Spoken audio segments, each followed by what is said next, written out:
BBC Radio Derby. Good morning. It's 11:15. So, now this weekend, of course, Pippa Middleton married James Matthews on the 20th of May. It seems that all the very special people get married on May the 20th. Just saying, happened to be mine and my husband's 17th wedding anniversary. 70th. I'm not sure we'll make it that far. Yeah, very special day. Very special day. Lots of people talking about Pippa and her dress, lovely dress. And although Pippa isn't technically a royal herself, you know, when your sister's married to the future King of England, how can it really not be a royal affair? With a guest list that included 7 times Wimbledon champion Roger Federer, I wonder what Pippa's normal friends made of the day. I mean, I'm not sure I'd know what to do in the presence of a royal. I mean, what's the etiquette if you want to chat to the future king? Are you allowed to? Can you sit next to them? Can you have a beer with them? I don't know. Are you allowed to shake their hand? Can you have a boogie with them? I mean, all these questions. Well, I know a man who may be able to answer these questions. Grant Harold, Britain's official etiquette expert, who was previously a butler for His Royal Highness, the Prince of Wales. Well, I feel like I need to curtsy to you, Grant, all of a sudden. Good morning. Good morning. Good morning. Now Did you not get an invite to the wedding? You know, I think it got lost in the post, Grant. It must have done. Oh, I'm sure it did. I'm sure it'll turn up. You'll find it this week somewhere, and you'll think, oh. Oh, if only. I mean, I would have been ready, Grant. To be honest, I'm sure I'd have had a frock befitting of a slightly royal wedding. I mean, I know it's not a royal wedding, but there were plenty of royals attending. So you know, this is a bit of a quandary for folk going to it. You're right. This is the interesting thing, is a lot of people will kind of class it as a royal wedding. And as you said, it wasn't a royal wedding. I would possibly say it was the society wedding of the year because you had royals, you had celebrities, you had VIPs. So even though it wasn't a royal wedding, I think anyone attending could be forgiven for mistaking that that's exactly what they attended. And of course, the security would be very, again, kind of similar, more low-key, but again, there was security procedures in place because you had the second, the third, I believe the fourth, the fifth in line to the throne, and even, and I'll probably get this wrong, the seventh and eighth. So, you know, quite a few members of the royal family were in attendance. Hang on, Grant. Who's the seventh and who's the eighth in line? Well, that would be Princess that would be Princess Beatrice and Eugenie. They both attended as well. So there was quite a lot of them there, which is I mean, very importantly, the fact you've got the second, third, fourth, and fifth. You know, it's quite something to have all of them at the wedding. So that's why you could be forgiven for actually not thinking that you were at a royal wedding. I mean, you know, the fact that my invitation has gone missing in the post aside, if I had been at Pippa's wedding, would I have been allowed to have a bit of a boogie with Prince Harry? Well, the thing is, there is protocols and there's obviously kind of rules that people kind of get asked to follow. It doesn't mean to say that a member of the royal family wouldn't come up to you and ask you to dance with them, which would be very nice. And if you like in a second, I'll share with you my experience when that happened to me. But of course, it's not something you assume it's going to happen. And you certainly wouldn't just walk up to a member of the royal family and say, can I dance with you? You've got to let them lead the way. The royal etiquette basically states that they come to you. So they come over to you for the handshake. They come over to you to start the conversation. As I always say to people, you can look, just don't touch. You big tease. When that happened to me, you know we're all waiting now. Tell us when it happened to you. Who did you boogie with? Well, see, the thing is, when you work for the royal family, there's some amazing things you get to do. And I think one of them, for me, would have been to get to dance with the Queen. In Scotland, at the Gillies Ball, the Queen has two that she has every year up in Scotland. There's 2 balls that are held at Balmoral Castle. It's a tradition that goes back to the time of Queen Victoria. And I remember as a child of the age of about, I think I was 12 or 13, we watched a documentary and you saw the Queen and other members of the royal family dancing at this ball. And I said to my parents, how do you get to go to that? How do I apply? And I remember my parents saying, well, you've either got to be married to them or you've certainly got to know somebody in the right kind of place. And basically, it wasn't going to happen for me. About 15 years later, there you were. I found myself in the ballroom at Balmoral Castle, and it was quite amazing actually because I didn't in my wildest dreams imagine I would get to attend, and then it just so happened that the Prince of Wales and the Dutch Cornwall was speaking to me about the ball. They actually said, "Are you going to go?" I kind of, it was a bit of a Cinderella moment. I didn't know if I had the right things to wear. I didn't know if I'd get the dancing right. And they convinced me, that it was a wonderful thing to attend. And I very luckily got to kind of go in convoy with them to Balmoral Castle, which again was an absolute dream come true for this child that watched the documentary back in the early 90s. We got to the castle, walked into the ballroom, and within about 5 minutes, the music starts up, and the Duchess of Cornwall came over, and I was so honoured. She came over and said, "Let's have a dance." So we danced together, and when the dance was about to finish, I remember saying to them, "The most nerve-wracking thing that could happen to me now would be to get to dance with the Queen." And when we stopped, I turned around, and there I was, face to face with the Queen. And I remember the music started up, and I thought, right, I'm going to have to go with this. And thankfully, I had taken some dancing lessons, and I ended up doing, I think it's called a Dashing White Sergeant, which is not just the Queen, it is with other members of the royal family, Duke of Edinburgh, Prince of Wales, Duchess of Cornwall, and I think there was another chap as well who wasn't a member of the royal family, and we did this dancing part of it. You kind of do a kind of dozy-do with the other members of the royal family. You dozy-doed with the Queen. Dozy-does with the Queen, and it is something that you kind of think, is this actually happening? And I remember when it was over, I went outside to phone my parents, and I said, "Do you remember that ambition I had as a child?" I've just ticked it off the list. So that's what I mean. So when people say to me, "I'm never going to get invited to a royal event, I'm never going to get to dance with the Queen," how do you know you're not? Because for all you know, this time next year you could be at a royal event and you could be dancing the royal. I mean, that's the thing. I always say to the kind of students that I teach, always kind of take the no out of the vocabulary. That nothing's impossible. Don't say you're not going to do something.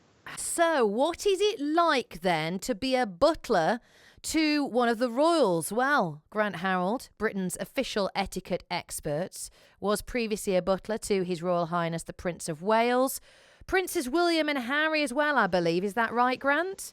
Yes, absolutely. No, I remember kind of feeling very kind of lucky when you actually discover the people that I was going to be looking after, and you do kind of pinch yourself. And I think it probably took me about a year before I actually kind of settled down and thought, this is what I'm now doing. What qualifications do you need to be a royal butler?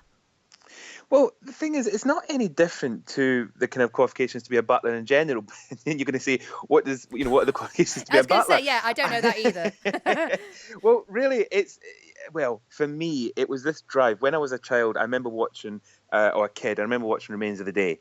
And I was fascinated with this idea that you could look after somebody. You could not only look after them, you could do everything from looking after their clothes, looking after their family, looking after their meals, preparing the meals, serving the meals. And I know it sounds crazy, but to me, this was a fascinating job and a lifestyle. And of course, there's also the kind of, I say legends because it is a bit of a legend where you kind of travel around the world in beautiful jets and fast cars. And I say it's a legend because it hasn't quite exactly happened that way for me yet. But, there was all that kind of element to it.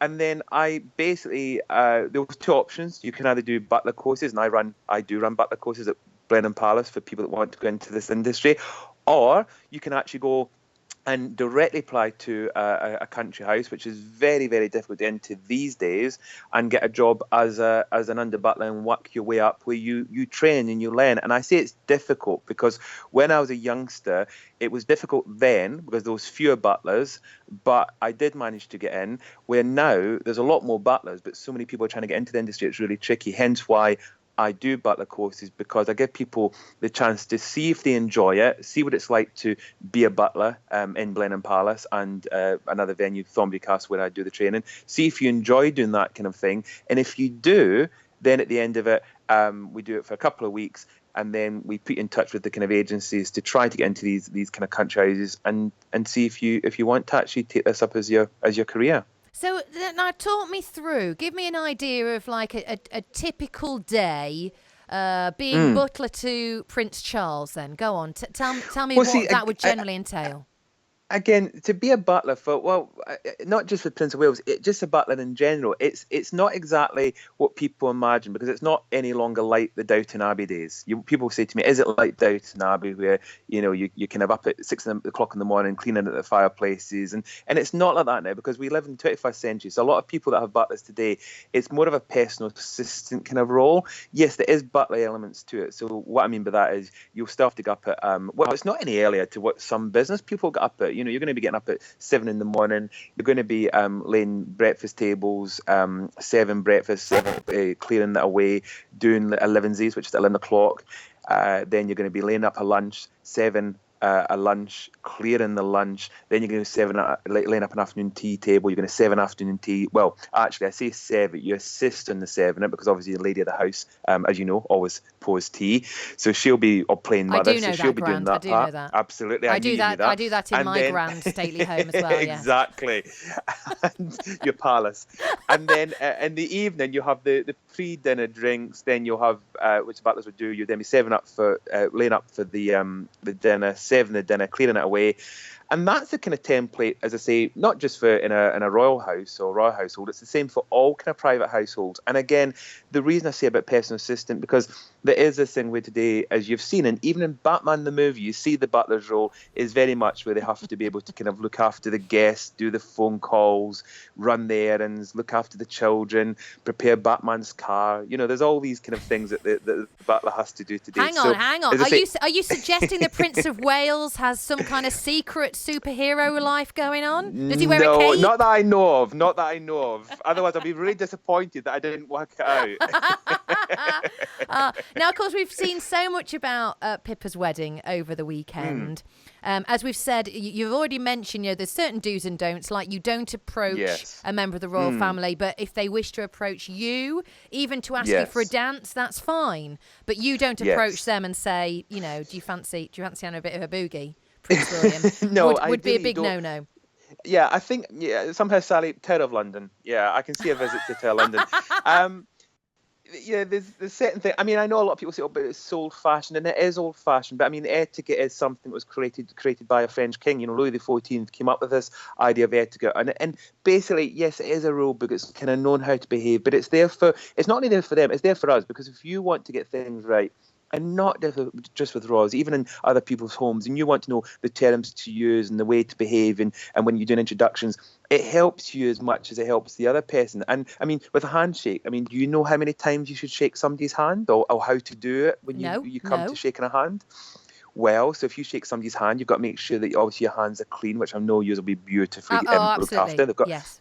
So obviously that's the first thing. And then when you come to actually doing the handshake, you let the lady or the royal offer their hand first, and then the other person, then extend their hand, and then it's you'll love this. Wait for it. 2 to 3 pumps, and then you release, and it's not too tight because you're not trying to arm wrestle them, and not too limp as if you can't be bothered, and then the hands go back down to the side. Okay, well, I think I tend to do 2 to 3 pumps. I think that would be a natural thing to. We're all pretending to shake hands now, and I think wonderful. I think I tend to go for 3. My production team are now shaking hands. They did 3. Yeah, so that's acceptable. That's very good. If you crush someone's hand, that's not acceptable, is it? Not really, no, because we don't really go and start causing those kind of problems. And the other thing is, if you see anybody in the studio doing more than 3 pumps, just go up to them and say, "Are you pumping up a bicycle tire?"